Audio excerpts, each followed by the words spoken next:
नमस्कार, मी सीमाज किचनमध्ये तुम्हा सर्वांचे खूप खूप स्वागत आहे.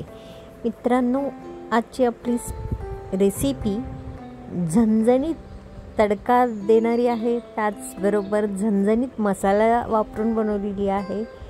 म्हणजेच झणझणीत कोल्हापुरी मटण रस्सा आज आपण बनवलेला आहे. तो सुद्धा स्पेशली कोल्हापुरी मसाला वापरून. आणि कोल्हापुरी मसाला कसा बनवायचा त्याची लिंक मी सोबतच शेअर करते आहे, ती सुद्धा नक्की पहा.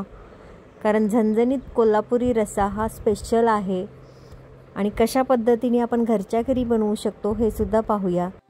टेस्ट म्हणाल तर एकदम झकास. चला तर मग आजची ही रेसिपी कोल्हापूर स्पेशल रेसिपी आहे आणि कोल्हापुरी मसाले वापरूनच केलेली आहे. मसाल्यांचा वापर तुम्ही म्हणाल तर अगदी कमी आहे, कारण मी स्पेशली कोल्हापुरी मसाला वापरलेला आहे. आणि कोल्हापुरी मसाला म्हटलं की तुम्ही एक्स्ट्रा असा मसाला घालायची काहीच गरज नसते. त्यामुळे आजची आपली रेसिपी झणझणीत कोल्हापूर स्पेशल असणार आहे. चला तर मग वेळ न दवडता आपण रेसिपीला सुरुवात करूया. त्यापूर्वी जर माझ्या चॅनलवर तुम्ही नवीन असाल तर चॅनेलला नक्की सबस्क्राईब करा. आणि रेसिपी माझ्या जर तुम्हाला आवडल्या असतील तर रेसिपीला सुद्धा लाईक करा आणि जास्तीत जास्त शेअर करा. चला तर मग रेसिपीला सुरुवात करूया. इथे मी 1.5 किलो मटण घेतलेलं आहे. स्वच्छ धुवून घेतलेलं आहे. आता ते आपण शिजवून घ्यायचं आहे सुरुवातीला. त्यासाठी मी इथे कुकर घेतलेला आहे. आपण मॅरिनेशन कोणत्याही प्रकारचं इथे अजिबात आज केलेलं नाही आहे. डायरेक्ट आपण हे कुकरमध्ये शिजवून घेणार आहोत. तर आपण इथे कुकरमध्ये 2 टेबलस्पून तेल घालून घेतलेले आहे आणि या तेलामध्ये आपण खडे मसाले घातलेले आहेत. त्यामध्ये तेजपत्ता आहे, 1 लवंग आहे, 1 वेलदोडा आहे, थोडासा दालचिनीचा तुकडा आहे आणि 1 ते 2 मिऱ्या आहेत फक्त, आणि 1 बदाम फूल आहे. हे एवढेच मसाले आपण तेलामध्ये चांगले परतून घेतल्यानंतर 1 मध्यम आकाराचा कांदा बारीक चिरून घेतलेला आहे. तो कांदा आपण यामध्ये घालून अगदी गोल्डन ब्राऊन कलर येईपर्यंत भाजून घ्यायचा आहे. गॅसची आच मध्यमच ठेवायची आहे. मोठ्या गॅसवर अजिबात कोणत्याही प्रकारची रेसिपी करत असताना गॅसची आच सुरुवातीला अजिबात मोठी करायची नाही आहे.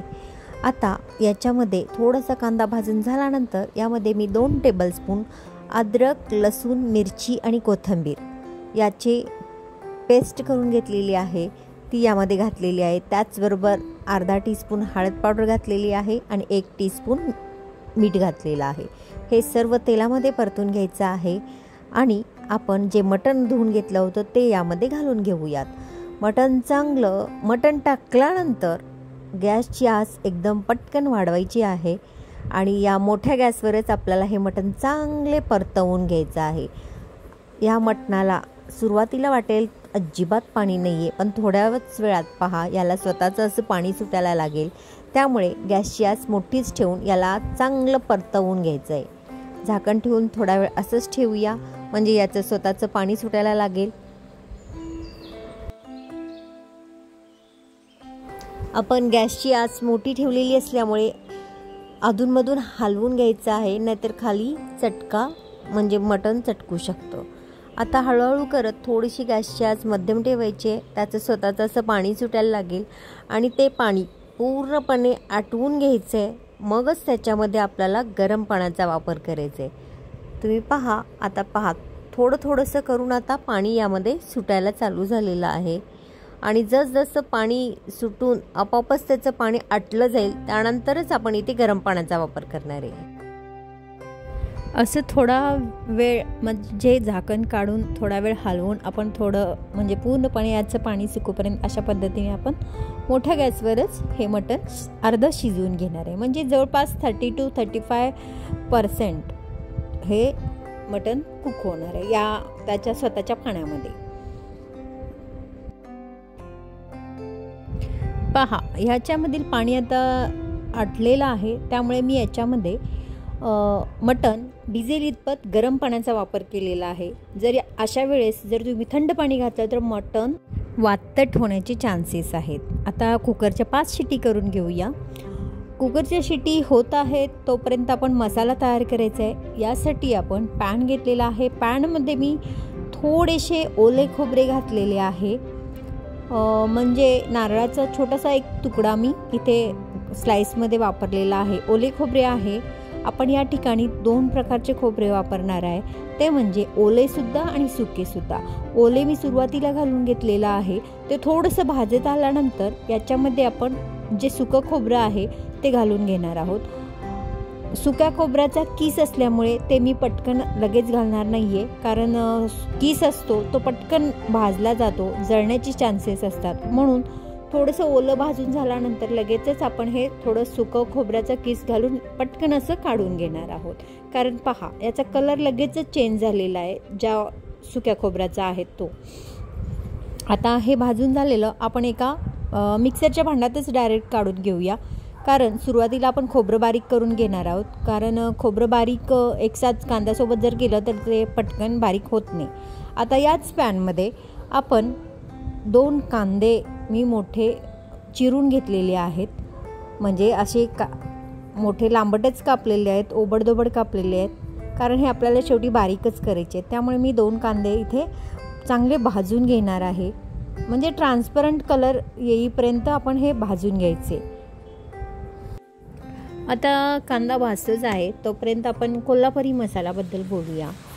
कोल्हापुरी मसाला म्हणला तर मी इथे जास्त प्रमाणात म्हणजे असं मसाल्यांचा इथे वापर केलेला नाही, कारण एवढ्यासाठी की मी ज्यावेळी जो मसाला आता मी वापरणार आहे तो मसाला स्पेशली कोल्हापुरी मसालाच बनवलेला आहे आणि माझ्याकडे तो नेहमीच असतो।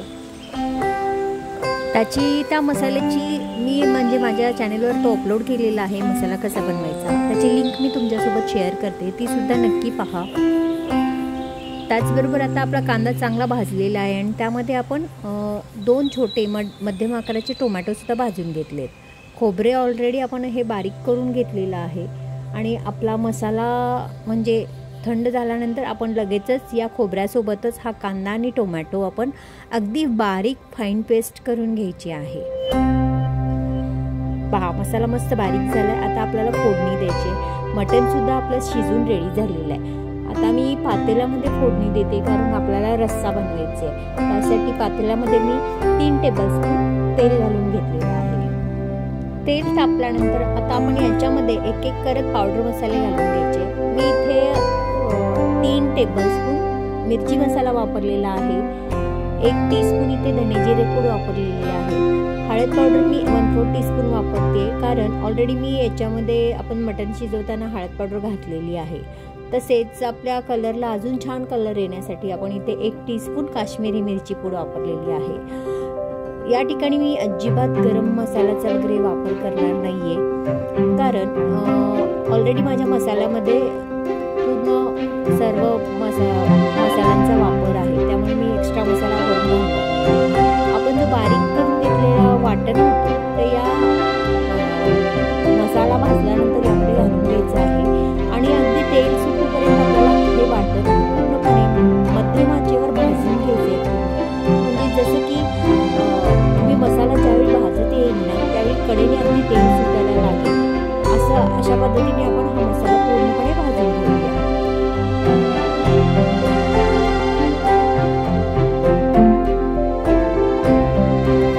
गॅसची आच मध्यमच ठेवायची आणि सतत हलवत राहून हा मसाला आपल्याला भाजून घ्यायचा आहे। तुम्ही ज्यावेळी मसाला भाजत जाईल त्यावेळी कलर पहा।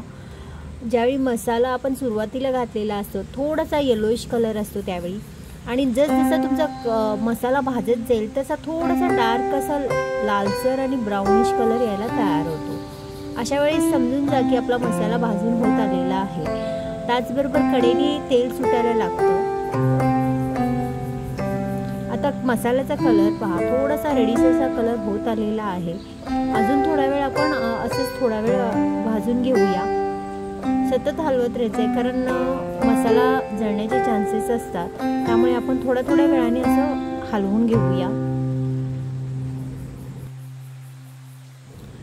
पहा, मसाला आपला जवळपास पूर्णपणे व्यवस्थित असं हे वाटण भाजलं गेलेलं आहे। असं केल्याने काय होतं, जो आपला रस्सा झाल्यानंतर जो तेलाचा तवंग येतो वरती, तो खूप छानरित्या येतो आणि कलरसुद्धा दिसायला खूप सुंदर दिसतं कालवण. आपण तसे पाहायला गेलं तर जास्त इथे फक्त 3 टेबलस्पूनच तेल वापरलेलं आहे. आता जे आपण शिजलेलं मटण होतं ते यामध्ये घालून घेतलेलं आहे. आपल्याला जेवढी करी हवी आहे तेवढं पाणी घालून घ्यायचं आहे. मटणचं कुकरसुद्धा मी धुवून याच्यामध्ये पाणी घालून घेतलेलं आहे. सुरुवातीला आपण थोडंसं म्हणजे समोर उभं राहूनच एक मोठी उकळी काढून घ्यायची आहे आणि गॅस मोठा करूनच हे करायचे, उकळी काढून घ्यायची. नंतर गॅस स्लो करून एक 10 मिनिट आपण हे कालवण उकळवून घेऊया. मटणाचा रस्सा कलर पहा आणि अजून थोड्या वेळाने कलर पहा. जसजसं हे उकळत राहील तसतसा याचा कलर चेंज होत राहणार. याच्यामध्ये आपण सुरुवातीला मटण शिजवताना थोडंसं मीठ घातलं होतं, त्यानंतर आता थोडंसं मी घातलेलं आहे. चवीनुसार मीठ आपल्याला घालायचं आहे. चव पाहूनच आपल्याला इथे मिठाचा वापर करायचा आहे. तसेच मी कोणत्याही प्रकारचा इथे गरम मसाला घातलेला नाही, पण सर्वात शेवटी मी इथे एव्हरेस्टचा मटन मसाला इथे 1.5 टीस्पून वापरलेला आहे. त्याच्या व्यतिरिक्त कोणत्याही प्रकारचा आपण इथे गरम मसाले, फक्त अख्खे मसाले शिजवताना घातलेले होते, ते पण फ्लेवरसाठी. ते सुद्धा तुम्ही मटण शिजल्यानंतर काढून टाकू शकता. आता आपलं हे मटणाचा रस्सा रेडी झालेला आहे. अजून थोडा वेळ आपण असंच मंद आचेवर ह्याला उकळवत ठेवूया. जसजसं उकळवून घेऊ तसतसा याचा कलर चेंज होतो आणि टेस्टसुद्धा छान वाढते. त्यामुळे एक 5 ते 10 मिनिट आपण असंच उकळवून घेऊया. कशी वाटली माझी आजची रेसिपी? जर तुम्हाला आवडली असेल तर व्हिडिओला नक्की लाईक करा आणि जास्तीत जास्त शेअर पण करा. आणि रेसिपी आवडली असेल तर तुम्हीसुद्धा करून पहा आणि कशी झाली ते मला कमेंटद्वारे कळवायला विसरू नका.